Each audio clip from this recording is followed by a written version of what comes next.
الحمد لله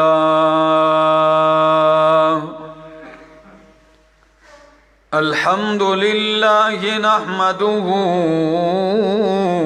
ونستعينه ونستغفره ونؤمن به ونتوكل عليه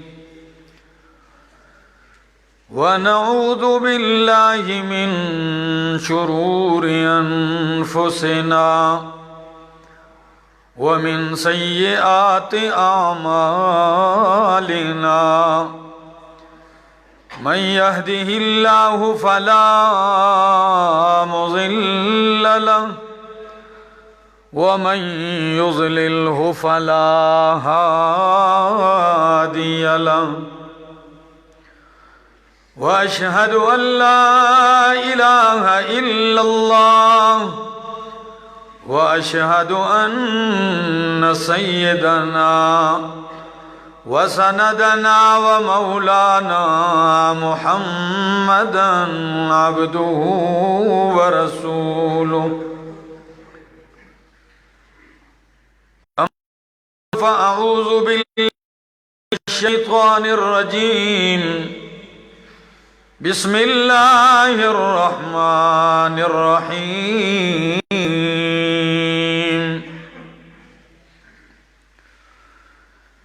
والسابقون الأولون من المهاجرين والأنصار الذين اتبعوهم رضي الله عنهم ورضوا عنه وأعد لهم جنات تجري تحتها الأنهار خالدين فيها أبدا ذلك الفوز العظيم.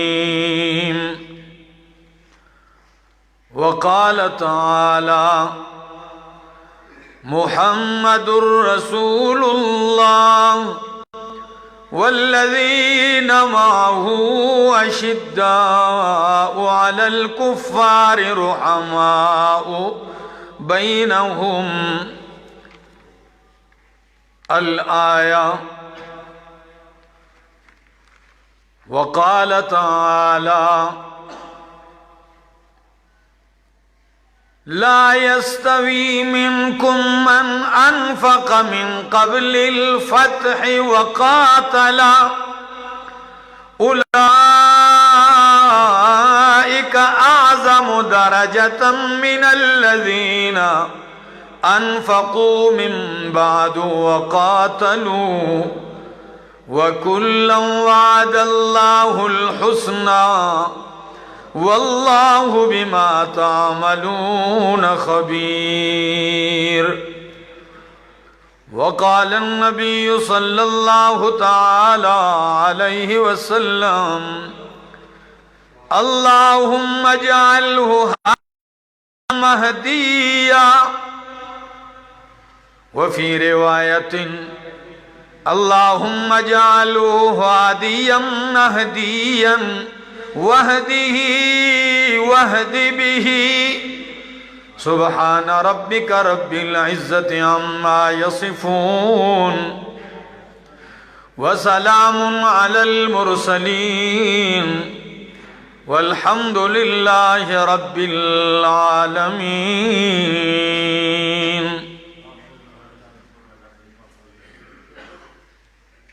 انتہائی قابل عزت، قابل احترام ذی قدر بزرگوں، بھائیوں، عزیزوں، نوجوان ساتھیوں، السلام علیکم.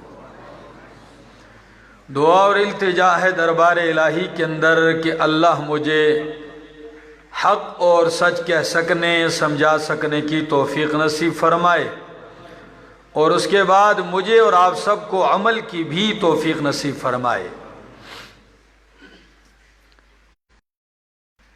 آج کے اس ماہ مبارک کے حوالے سے ایک عظیم شخصیت اور عظیم ہستی، تاریخ اسلام کے ایک عظیم جرنیل، صحابی رسول، کاتب وحی، خال المومنین،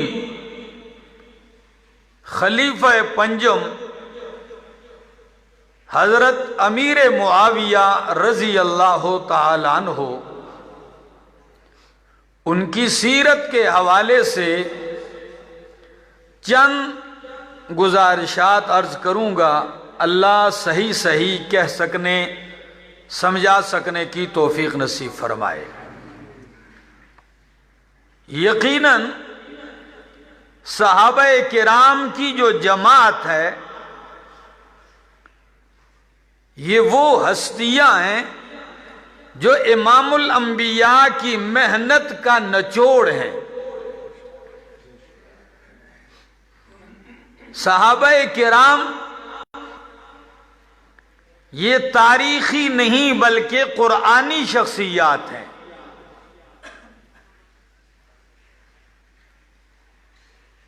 اور میں کہتا ہوں تاریخی نہیں، ایمانی شخصیات ہیں۔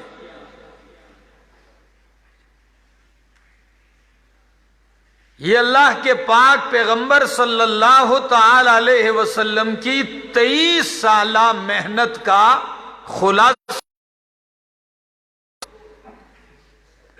ہاں، جس طرح انبیاء کی جماعت میں سارے نبی برگزیدہ ہیں، لیکن اللہ نے بعض کو بعض پر فضیلت دی ہے، اسی طرح صحابہ کرام کی جماعت، یہ ساری کی ساری جماعت صحابہ یہ قدوسی جماعت ہے، لیکن آپس میں بعض کو بعض پر فضیلت حاصل ہے۔ اور قرآن کریم نے بھی اس فضیلت کا ذکر کیا ہے، سورہ توبہ آیت 100 اور سورۃ الحدید آیت نمبر 10، ان دونوں مقامات پر قرآن کریم کیا کہتا ہے، ذرا غور کیجئے۔ قرآن کہتا ہے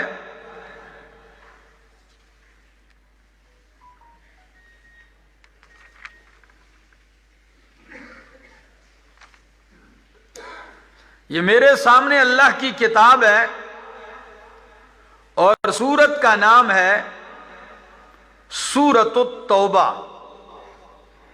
قرآن کریم ذکر کرتا ہے وَالسَّابِقُونَ الْأَوَّلُونَ مِنَ الْمُهَاجِرِينَ وَالْأَنصَارِ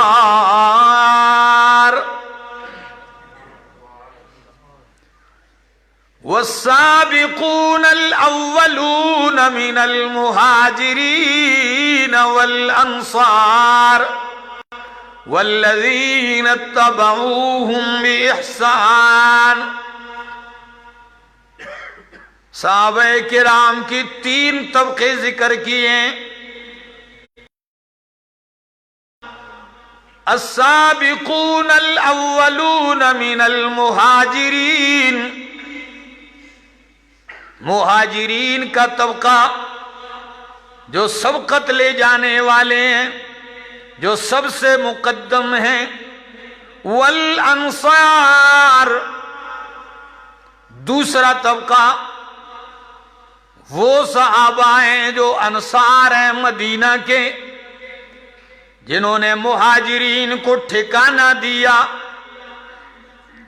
اور تیسرا طبقہ والذین اتبعوہم بإحسان، جنہوں نے مہاجرین اور انصار کا اتباع کیا ہے، ان کے پیچھے آئے ہیں، ان کے نقش قدم پہ آئے ہیں. یہ تینوں طبقے قرآن کہتا ہے رضی اللہ عنہم ورضوا عنہ، اللہ ان سے راضی ہے اور یہ اللہ سے راضی ہیں.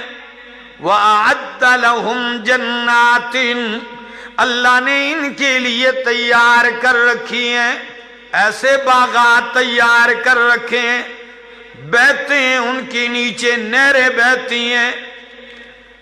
تجری تحتها الانہار خالدین فیہا ابدا ذالک الفوز العظیم. یہی بہت بڑی کامیابی ہے.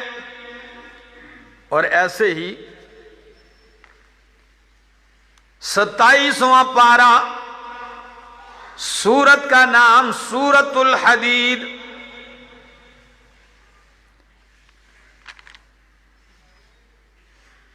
تقریباً 27ویں پارے کا آخر ہے. قرآن کہتا ہے لا يستوي منكم من انفق من قبل الفتح وقاتل، لا يستوي منكم من انفق من قبل الفتح وقاتل، برابر نہیں تم میں سے وہ لوگ عام لوگوں کے ساتھ دوسرے لوگوں کے ساتھ. کون سے لوگ من انفق من قبل الفتح، جنہوں نے فتح مکہ سے پہلے مال خرچ کیا دین پر. وقاتل، اور اللہ کے راستے میں قتال کیا. اولئک اعظم درجۃ، یہی لوگ فتح مکہ سے پہلے مال خرچ کرنے والے، اللہ کی راستے میں جہاد کرنے والے. اعظم درجۃ، یہ بہت بڑے ہیں درجے کے لحاظ سے. خدا را ہری پور والو، قرآن کہتا ہے جنہوں نے فتح مکہ سے پہلے مال خرچ کیا، اللہ کی راہ میں جہاد کیا.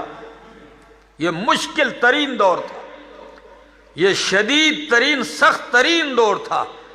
جو جس شخصیت نے ان سختیوں میں مال خرچ کیا، اس شدید دور میں اللہ کی راہ میں جہاد کیا، قتال کیا، فرمایا یہ باقیوں کے برابر نہیں بلکہ اولئک اعظم درجۃ، یہ درجے میں سب سے بڑے ہیں. کن سے؟ من الذین انفقوا من بعد وقاتلوا، ان لوگوں سے جنہوں نے فتح مکہ کے بعد مال خرچ کیا اور اللہ کی راہ میں جہاد کیا. فرق بہت بڑا ہے. فتح مکہ سے پہلے مال لگانے والے، جان لگانے والے، جہاد کرنے والے، اور فتح مکہ کے بعد مال خرچ کرنے والے، جہاد کرنے والے. ان کے مابین کیا ہے؟ بہت بڑا فرق ہے. فتح مکہ سے پہلے جو مال خرچ کرتے رہے، جہاد کرتے رہے، ان کا درجہ قرآن کہتا ہے سب سے اونچا ہے.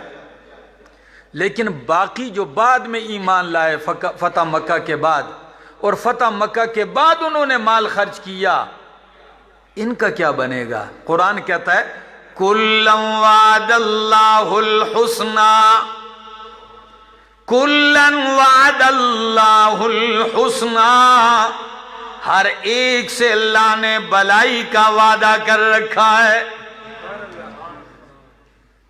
فتح مکہ سے پہلے خرچ کرنے والے، جہاد کرنے والے، ان کا درجہ تو سب سے اونچا ہے.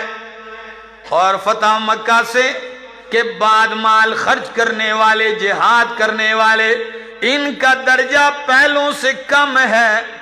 لیکن ایسے نہیں کہ یہ کئی گے گزرے ہوئے ہیں، بلکہ قرآن کہتا ہے، اللہ فرماتے ہیں کُلًّا وعد اللہ الحسنى، اللہ نے ہر ایک سے بلائی کا وعدہ رکھا ہے. دونوں آیتوں کو سامنے رکھیے. مہاجرین ہوں یا انصار ہوں، یا ان دونوں کے بعد آنے والے ہوں، فتح مکہ کے بعد مسلمان ہونے والے ہوں، اللہ سب سے راضی ہے، اللہ نے بلائی کا وعدہ سب سے کر رکھا ہے۔ یہ میں نے اتنی لمبی تمہید کیوں رکھی؟ اس لیے کہ کچھ لوگوں کو صحابہ کرام سے بغض ہے۔ یقین کیجئے جن کو بغض ہے وہ تو السابقون الاولون میں صدیق کو بھی نہیں مانتے، جن کو بغض ہے وہ تو فاروق اعظم کو بھی نہیں مانتے، جن کو بغض ہے وہ دوہرے داماد پیغمبر عثمان غنی کو بھی نہیں مانتے۔ لیکن کجی کے لیے کہتے ہیں جی امیر معاویہ نہ مہاجرین میں سے نہ انصار میں سے۔ میرے پاس ایک شخص آیا جہاں جمعہ پڑھا کرتا تھا، مجھے کہنے لگا کہ آپ امیر معاویہ کے بارے میں کہتے ہیں تو وہ تو مہاجرین میں سے بھی نہیں ہے اور انصار میں سے بھی نہیں ہے۔ میں نے کہا پھر کن میں سے ہیں؟ کہنے لگے جی وہ تو فتح مکہ کے بعد ایمان لائے تھے، وہ اور ان کے والد ابو سفیان۔ میں نے کہا آپ کی بات سے میرا اتفاق نہیں ہے، لیکن اگر میں بالفرض اتفاق کر لوں کہ امیر معاویہ فتح مکہ کے بعد ایمان لائے تو قرآن نے تو تب بھی کہہ دیا کہ جو فتح مکہ کے بعد بھی ایمان لائے ہیں بلائی کا وعدہ میں نے پھر بھی کر رکھا ہے۔ رب کی رضا تو پھر بھی ان کو شامل حال ہے۔ لیکن یاد رکھیے عام سیرت کی کتابیں اور تاریخ دان کہتے ہیں کہ امیر معاویہ رضی اللہ تعالیٰ عنہ یہ فتح مکہ کے بعد ایمان لائے، یہ بات غلط ہے۔ اس پر بہترین تحقیق کی ہے کئی علماء نے، لیکن اس دور میں ہمارے بہترین عالم دین، اس دور کے جدید بہترین محقق، 100 سے اوپر کتابوں کے مصنف علامہ ڈاکٹر سراج الاسلام حنیف صاحب حفظہ اللہ تعالی، وہ فرماتے ہیں یہ بات غلط ہے۔ وہ کہتے ہیں امیر معاویہ رضی اللہ تعالی عنہ یہ فتح مکہ سے پہلے ایمان لائے ہیں اور مہاجرین میں سے ہیں، ہجرت بھی ثابت ہے۔ تاریخ کی طرف جانے سے پہلے آئیے نبی کا فرمان پیش کرتے ہیں۔ صحیح بخاری کی حدیث ہے، خدا را ہری پور والوں ذرا سنیے۔ حضرت عبداللہ ابن عباس رضی اللہ تعالیٰ عنہ حضرت امیر معاویہ رضی اللہ تعالیٰ عنہ سے یہ روایت نقل کرتے ہیں، صحیح بخاری کتاب الحج، فرمایا علمت اے ابن عباس علمت انی قصرت من رأس رسول اللہ عند المروۃ بمشقص۔ اے ابن عباس کیا آپ کو پتا ہے کہ میں نے رسول اللہ صلی اللہ علیہ وسلم کے بال کاٹے تھے مروہ کے پاس؟ کہاں؟ جب بندہ عمرہ کر کے فارغ ہوتا ہے تو مروہ پہ پہنچ کے پھر کیا کرتے ہیں مروہ پر؟ کیا آپ کو پتا ہے میں نے رسول اللہ صلی اللہ علیہ وسلم کے سر کے بال کاٹے تھے کینچی کے ذریعے؟ یہی روایت بخاری میں، یہی روایت مسلم کتاب الحج میں، یہی روایت سنن ابو داود میں، یہی روایت نسائی میں اور مسند احمد میں ہے۔ اب اس سے کیا ثابت ہوا کہ مروہ پر میں نے رسول اللہ کے بال کترے تھے، کم کیے تھے، قصر کیا تھا اللہ کے نبی نے۔ کیا ثابت ہوا؟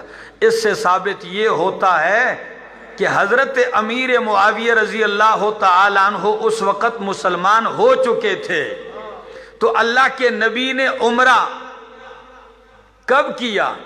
جب 6 ہجری آپ چل کے آئے تھے عمرہ کرنے کے لیے، تو مشرکین نے حدیبیہ کے مقام پہ روک لیا تھا، عمرہ کرنے نہیں دیا۔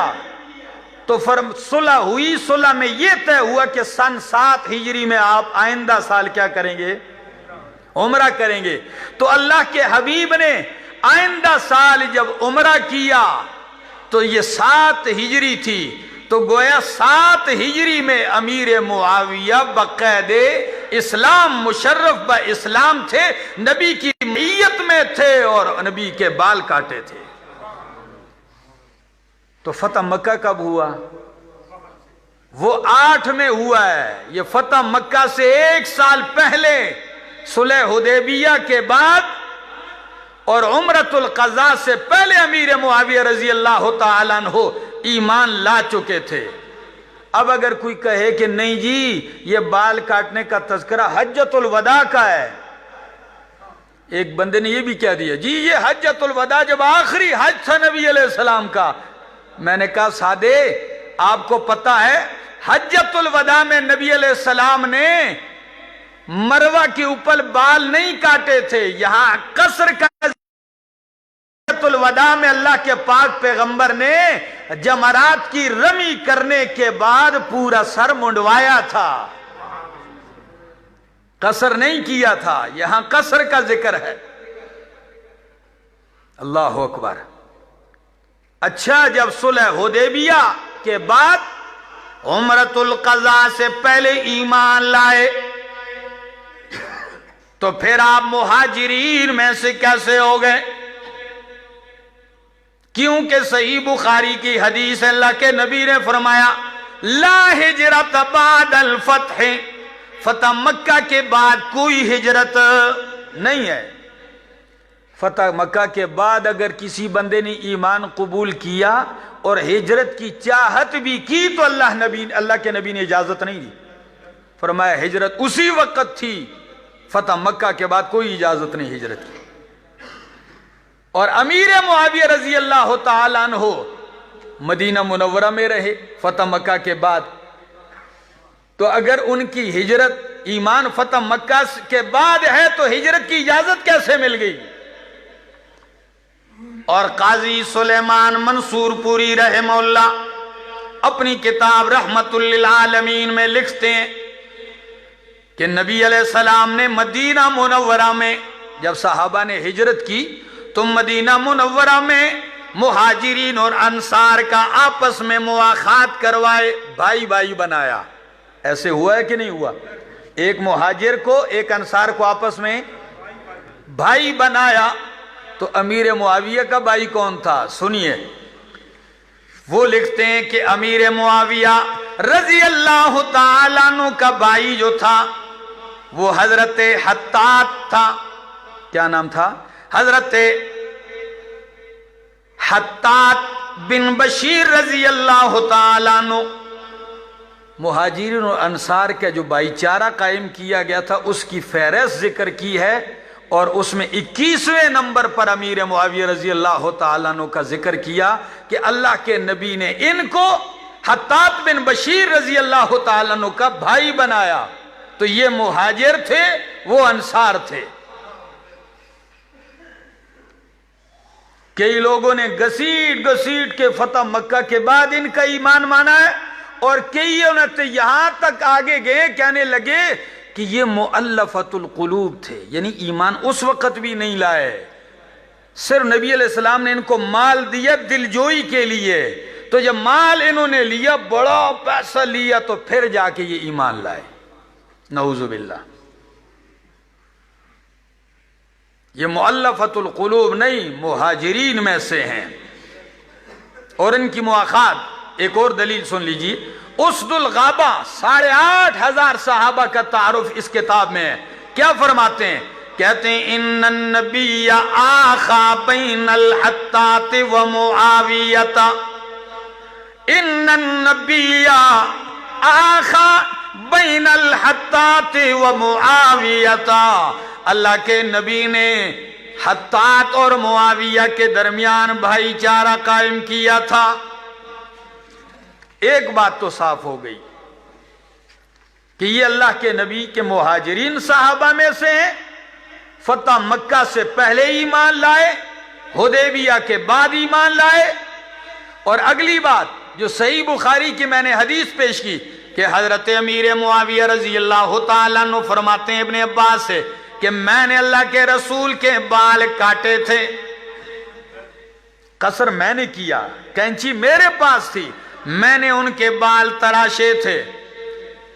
اب اس کی دلیل ذرا سن لیجیے، جب امیر معاویہ رضی اللہ تعالیٰ عنہ کا انتقال ہونے لگا، آپ دنیا سے رخصت ہونے لگے، تو آپ نے وصیت کی، آخری لمحات ہیں، فرمایا یا بنیا، او میرا بیٹا، انی کنت مع رسول اللہ، میں رسول اللہ کے ساتھ صفا پر تھا اور میں نے کینچی منگوائی، فَأَخَذْتُ مِنْ شَعْرِهِ، میں نے رسول اللہ کے بال کاٹے، وَهُوَ فِي مَوْضِعِ كَذَا وَكَذَا، او میرا بیٹا، اللہ کے نبی کے وہ بال میں نے اپنے پاس محفوظ کر لیے تھے، کاٹے ضائع نہیں کیے، میں نے پاس رکھ لیے، اب وہ فلاں فلاں صندوق میں پڑے ہوئے ہیں، ان کو نکال کے جب میں مر جاؤں، فوت ہو جاؤں، موت آ جائے، تو رسول اللہ کے بال میرے آنکھوں میں اور میری ناک میں میرے وجود پہ رکھ دینا، کیونکہ یہ کسی معمولی شخصیت کے بال، یہ اللہ کے رسول کے بال تھے۔ اس سے اندازہ لگتا ہے کہ کتنی محبت تھی اللہ کے رسول کے ساتھ، کہ امیر معاویہ کی وفات سن 60 ہجری میں ہے، اس 60 اس وقت تک یہ بال محفوظ رکھے اور پھر اپنے لیے ذخیرہ آخرت اس کو بنا لیا۔ اور حافظ ابن حجر اسقلانی رحمہ اللہ کیا لکھتے ہیں فتح الباری میں، کہتے ہیں ان معاویہ، ابن عساکر کے حوالے سے، ان معاویہ اسلم بین الحدیبیۃ والقضیۃ، کہ حضرت امیر معاویہ صلح حدیبیہ اور عمرۃ القضاء کے درمیان میں ایمان لائے تھے۔ اللہ اکبر، یہ ہیں وہ عظیم صحابی، اور اللہ کے پاک پیغمبر صلی اللہ تعالی علیہ وسلم کی زبان اطہر سے جب یہ ایمان لائے تو اللہ کے نبی نے ان کو کون سے درجے پر فائز کیے، یہ بھی آپ ذرا سن لیجئے۔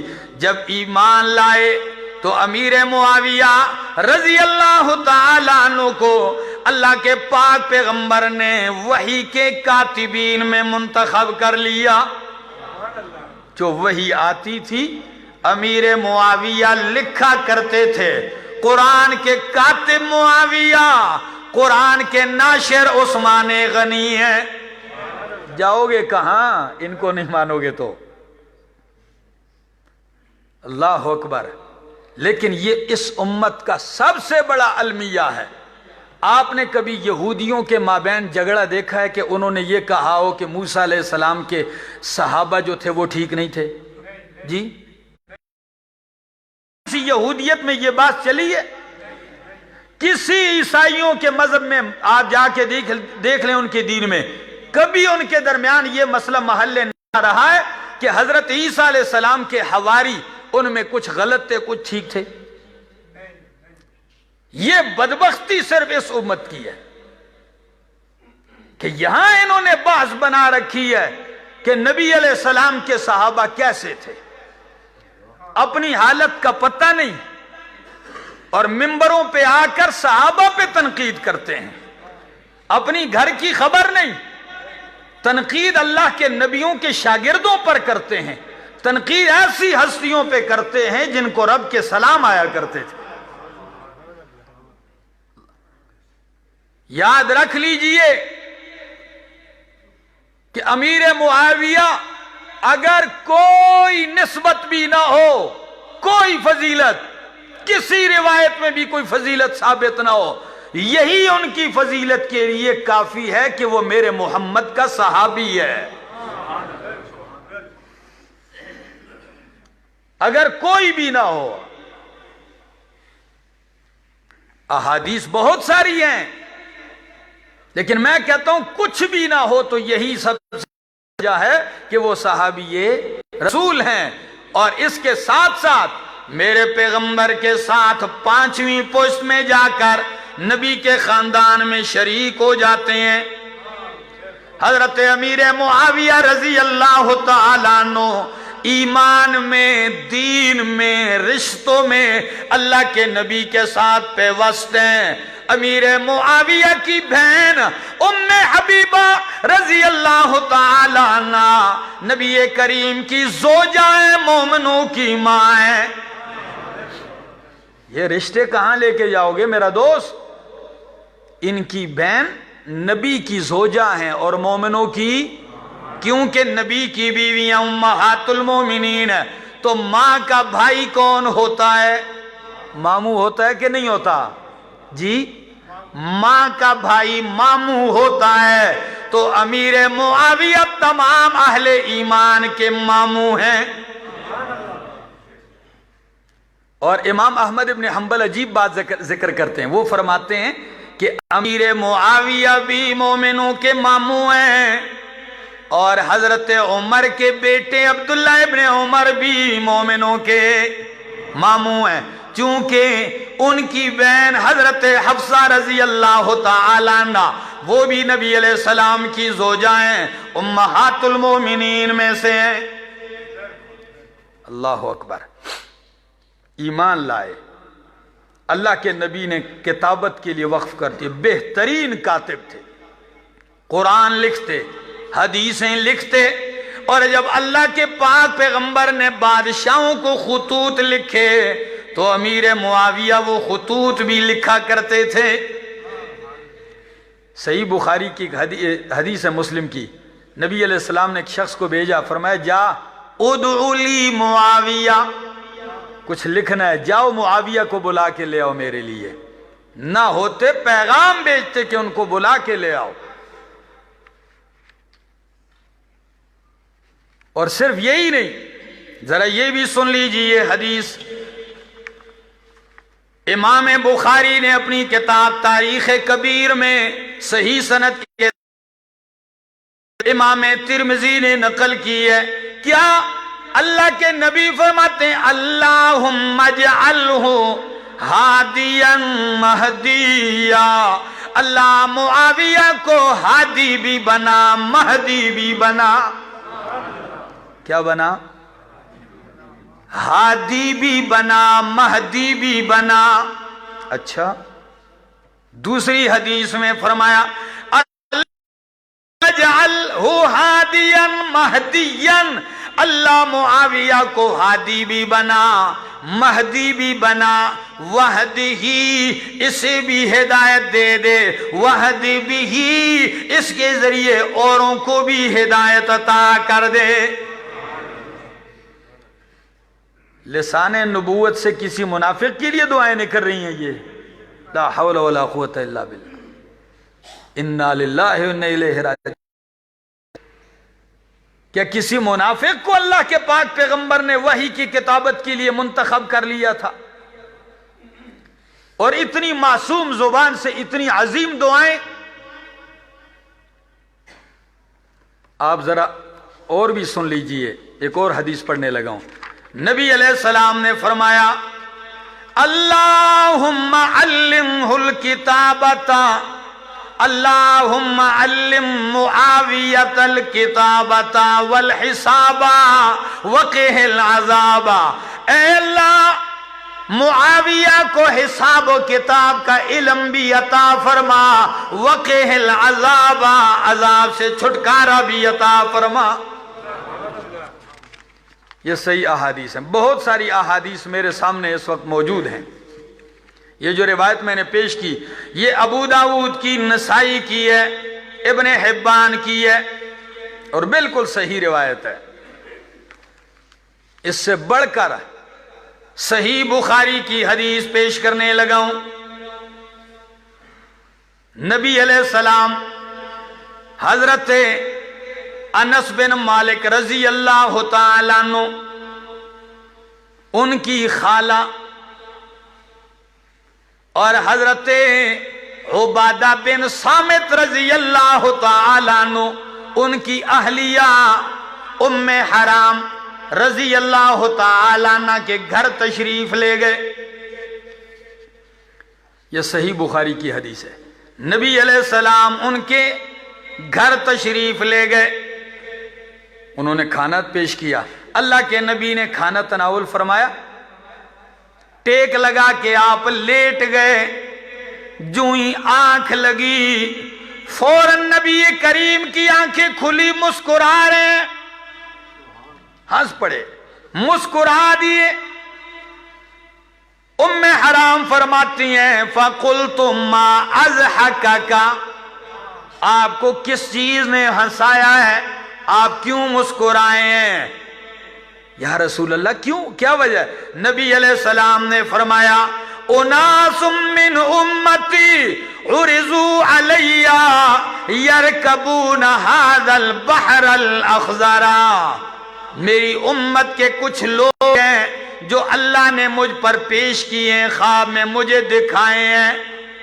اچھا, جو اس سمندر پہ سوار ہو کے جائیں گے کل ملوک علی الاسرۃ, جس طرح بادشاہ تختوں پر بیٹھتے ہیں اس طرح جا کے جہاد کریں گے, سمندری جہاد کریں گے. اللہ نے میری امت کے کچھ ایسے لوگ بتائے جو سمندری جہاد کریں گے. اچھا, تو پتہ ہے ام حرام کہنے لگی, میں نے فوراً کہا فَادْعُوا اللَّهَ أَن يَجْعَلَنِي مِنْهُمْ, اللہ کے رسول دعا کیجئے اللہ ایسے پاکیزہ لوگوں میں سے مجھے بھی شمار کر دے, اللہ ان میں مجھے بھی شمار کر دے. صحیح بخاری. تو نبی علیہ السلام نے فرمایا انت معہم, اللہ اکبر, انت معہم. حرام سے ہو گئی ہے, قبولیت کا وقت تھا, فرمایا تیرا شمار ان میں سے ہو گئے. ایک حدیث یہی. اب یہی حدیث دوسرے انداز سے صحیح بخاری میں موجود ہے. نبی علیہ السلام نے فرمایا, ام حرام کہتی ہیں اول جیش من امتی یغزون البحر قد اوجبوا, میری امت کا وہ پہلا لشکر جو سمندر, یہ کون سا جہاد؟ یغزون البحر, جو سمندر میں جا کے لڑیں گے. قد اوجبوا, انہوں نے اپنے اوپر جنت کو واجب کرنا ہے. اتنی یہ کیا ہو گئی ہے؟ واجب ہو گئی ہے. ام حرام فرماتی ہے میں نے کہا یا رسول اللہ دعا کیجئے میں ان میں سے ہو جاؤں. نبی کریم نے فرمایا تو ان میں سے ہے. اچھا, یہ کب ہوا؟ یہ جب حضرت عثمان رضی اللہ تعالیٰ عنہ کی خلافت کا دور آیا.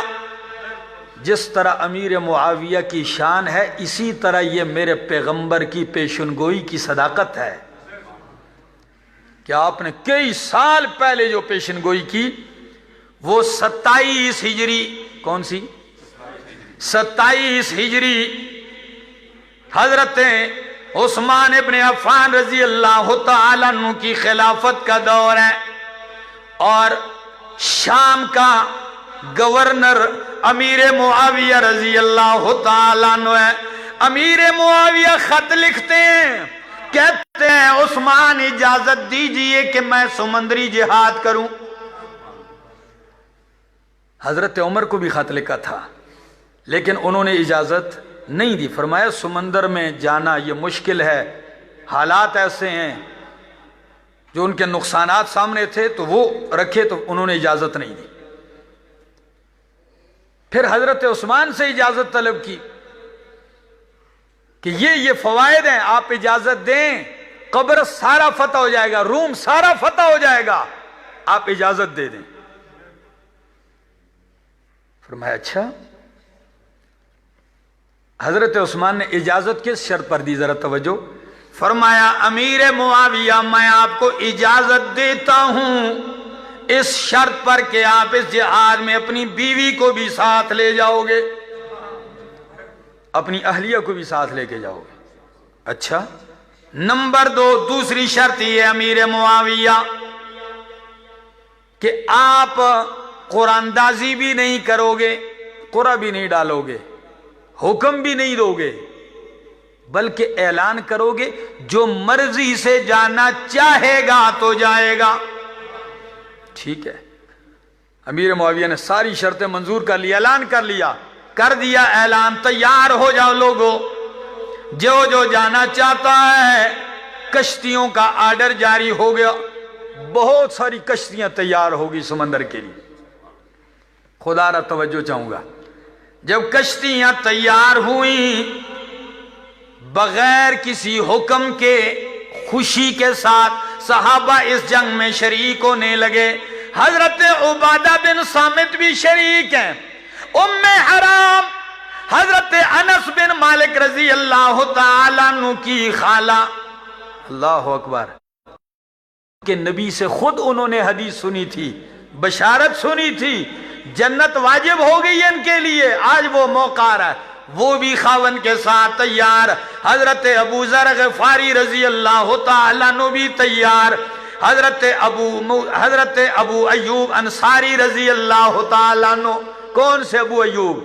میزبان مصطفیٰ، کہ مدینہ میں جس کے مکان کے سامنے نبی کی اونٹنی خود جا کے ٹھہری تھی، جہاں ٹھہری تھی یہ وہی ہستی ہیں۔ یہ سارے تیار ہو گئے، جلیل القدر صحابہ ساتھ ہیں، کشتیوں میں سوار ہو کے جب جانے لگے، ام حرام ساری حدیث دہراتی ہے، جب سمندر پار ہو گئے ام حرام سواری پر چڑھتے ہوئے گر پڑی اور گردن کی ہڈی ٹوٹ گئی، جگہ پر وفات پا گئی۔ اللہ اکبر، قسمت کی بات ہے۔ جب اللہ کے نبی کی زبان سے بشارت سنی، فوراً درخواست کر دی مجھے بھی اس میں سے شمار کر لیجئے، دعا کیجئے۔ فرمایا آپ ہو گئی، اور جیسے ہو گئی تو زیادہ سفر بھی نہیں کیا بلکہ پکی ہو گئی ان کے ساتھ۔ اللہ اکبر۔ اور اسی لشکر میں جب آگے پہنچے نا تو قبرص کے جو لوگ تھے انہوں نے مسلمانوں کی ہیبت اور دہشت سے ایسے متاثر ہوئے، بغیر کسی جنگ کے ہتھیار ڈال دیے، اور ساری شرائط جزیہ ٹیکس دینے پہ مجبور ہو گئے، ہم ساری شرطیں منظور ہیں۔ اور اسی لشکر میں میرے دوستو حضرت ابو ایوب انصاری رضی اللہ تعالیٰ عنہ کا بھی انتقال ہوا۔ تو انتقال کے وقت انہوں نے وصیت کیا کی؟ وصیت میں جملہ کہا میرے ساتھیو، اگر میں مر جاؤں مجھے دفن نہیں کرنا، جدھر تک تم نے جانا ہے میری میت کو ساتھ لے کے جانا، تاکہ میں اس بشارت کا صحیح مصداق بن کے رہوں۔ پھر صحابہ نے ان کی میت کو ساتھ لیا اور آخری ٹھکانے میں جا کے ان کو دفن کر دیا۔ اس حدیث کو دیکھتے ہوئے امیر معاویہ رضی اللہ تعالیٰ عنہ اس لشکر کے سپاہ سالار تھے۔ یہی وجہ ہے کہ امام محلب ذکر فرماتے ہیں، جس کو حافظ ابن حجر اسقلانی رحمہ اللہ بھی ذکر کرتے ہیں، وہ کہتے ہیں فی ھذا الحدیث منقبۃ لمعاویۃ لأنہ اول من غزا البحر۔ یہ حدیث اس کے مصداق امیر معاویہ ہیں، اس لیے کہ پہلا لشکری جہاد، بحری جہاد انہوں نے ہی کیا ہے۔ میرے دوستو، یہ وہ عظیم ہستی ہیں جن کا تذکرہ میں نے آپ کے سامنے کیا ہے۔ اور ایک بات بتاؤں، اس میں تو کوئی شک نہیں کہ صدیق اکبر خلیفہ بلا فصل انبیاء کے بعد سب سے افضل ترین شخصیت امت میں کون ہے؟ ابو بکر صدیق رضی اللہ تعالی۔ صدیق اکبر نے امیر معاویہ رضی اللہ تعالیٰ عنہ اور ان کے بھائی یزید ابن ابی سفیان کو جنگ یمامہ بھیجا، منکرین زکوٰۃ، منکرین ختم نبوت کے خلاف جہاد میں یہ سر فہرست شریک ہوئے، اور امیر حضرت عمر رضی اللہ تعالیٰ عنہ نے انہی کو گورنر بنایا تھا شام کا، اور پھر حضرت عثمان نے شہادت تک امیر معاویہ رضی اللہ تعالیٰ عنہ کو گورنر مانے رکھا۔ حالانکہ بہت سارے گورنر معزول بھی کیے، تبدیل بھی کیے، لیکن ان کو تبدیل